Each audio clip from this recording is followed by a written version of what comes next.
Gauteng Police Commissioner Elias Mawela and his SAPS team have descended on Vanderbijlpark here in Gauteng.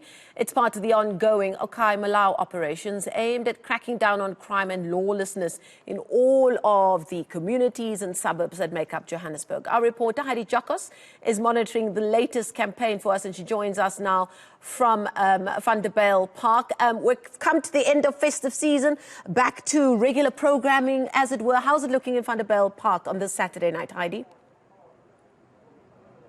Yes, indeed, Marcel. I think there was much activity and police had their hands full during the festive season, and now things are starting to calm down a little. There's a massive roadblock here in Vanderbijlpark with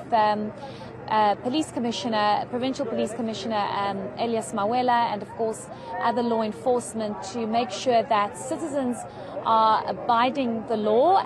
Let's get perspective. We do know that the Commissioner is in the mix of things, of course trying to understand what's going on. Let's perhaps see if we can get some perspective from...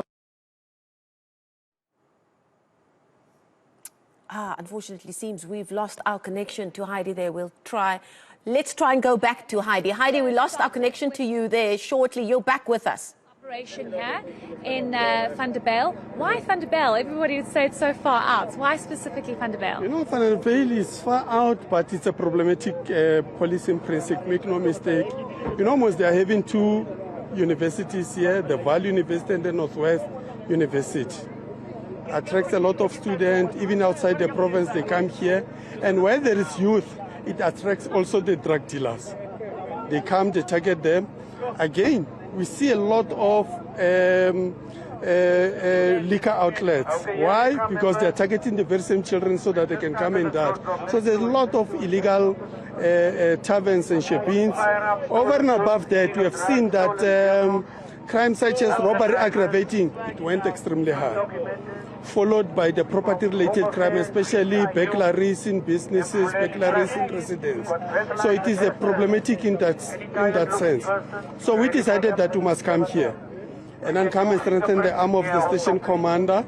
And one other thing which you have also seen is the issue of the hijacking of buildings. Because people, they know that if they hijack this building, they convert it into residential space, especially for the young ones.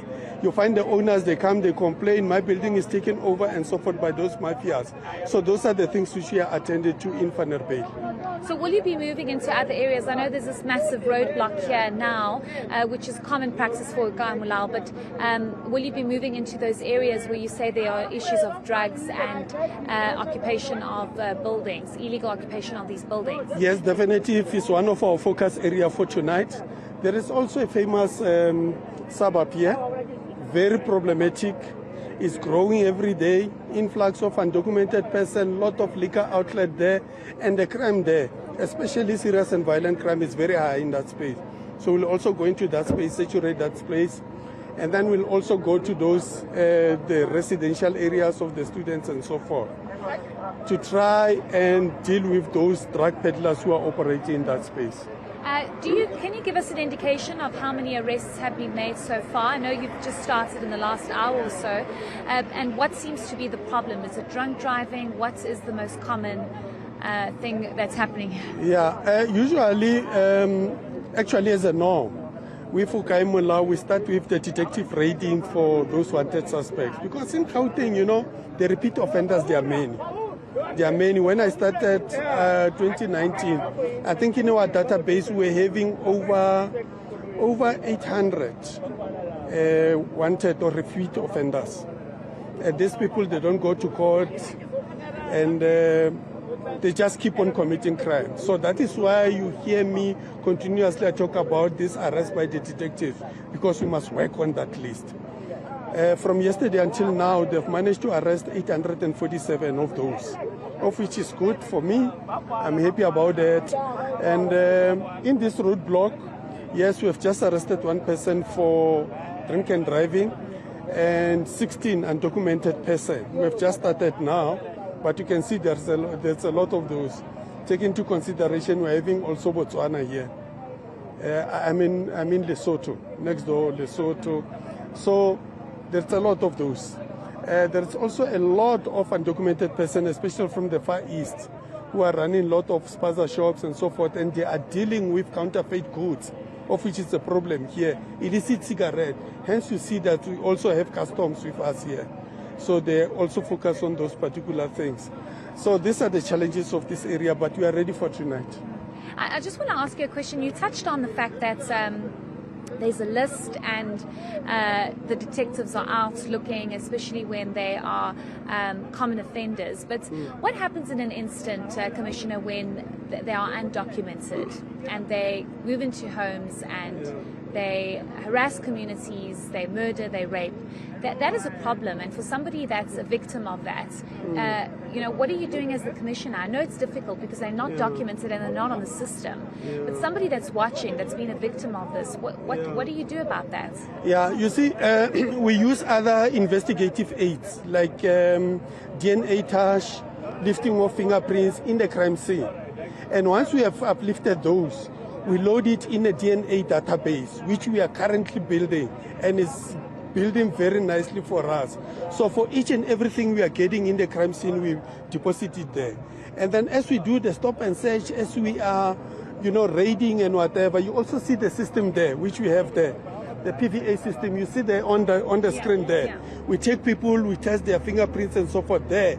It will immediately tell us whether you are in our database, you are wanted, or you have previous criminal record and so forth. So these are the measures we are trying to trace those whom naturally we don't have their information in our database, but we build the information based on what we get in the crime scene. Okay. Just last question from you, Commissioner. Load shedding is really causing havoc, and it's when it gets dark, then the criminals come out to harm and cause havoc.